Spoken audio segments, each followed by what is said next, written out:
पूर्वी लद्दाख की वास्तविक नियंत्रण रेखा पर पिछले साल से जारी सीमा विवाद के बीच हाल ही में भारत चीन में 12वें दौर की कोर कमांडर स्तर की वार्ता हुई थी।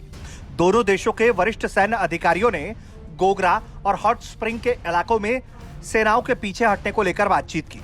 इन दोनों इलाकों में दोनों देशों की सेनाएं आमने सामने की स्थिति में हैं, जहां से डिसएंगेजमेंट को लेकर चर्चा हो रही है। भारत चीन के बीच कोर कमांडर स्तर की वार्ता होने के बाद दोनों देशों ने ज्वाइंट स्टेटमेंट जारी किया।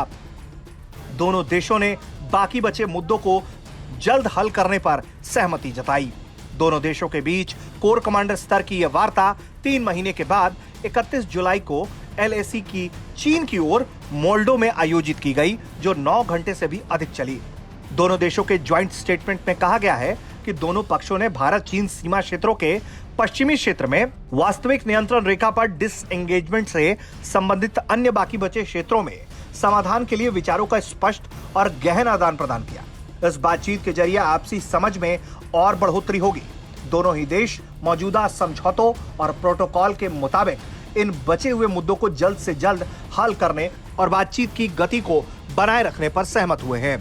दोनों पक्ष इस बात पर भी सहमत हुए हैं कि LAC पर स्थिरता सुनिश्चित करने के लिए अपने प्रयास जारी रखेंगे और दोनों ओर से शांति बनाई रखी जाएगी। दोनों देशों के बीच पिछले साल अप्रैल महीने में हालात तनावपूर्ण होने लगे थे। जून महीने में गलवान घाटी में हुई हिंसक झड़प के बाद स्थिति बेहद नाजुक हो गई थी। इसके बाद बातचीत के दौर की शुरुआत हुई, जिसके बाद अब तक 12 बार कोर कमांडर स्तर की चर्चा हो चुकी है। फरवरी में पिछली बार पैंगोंग त्सो इलाके से दोनों देशों की सेनाएं पीछे हटी थी। उसके बाद से अब तक किसी अन्य क्षेत्र में कोई भी डिसएंगेजमेंट नहीं हुआ है। भारत इस बात पर लगातार जोर देता रहा है कि देपसांग और डेमचोक जैसे इलाकों में पिछले साल तनाव के बाद से फ्रिक्शन पॉइंट नहीं माना जा रहा, लेकिन पिछले कुछ सालों में वहां निर्माण देखा गया है, जिस पर चर्चा होनी चाहिए और उसका हल निकाला जाना चाहिए।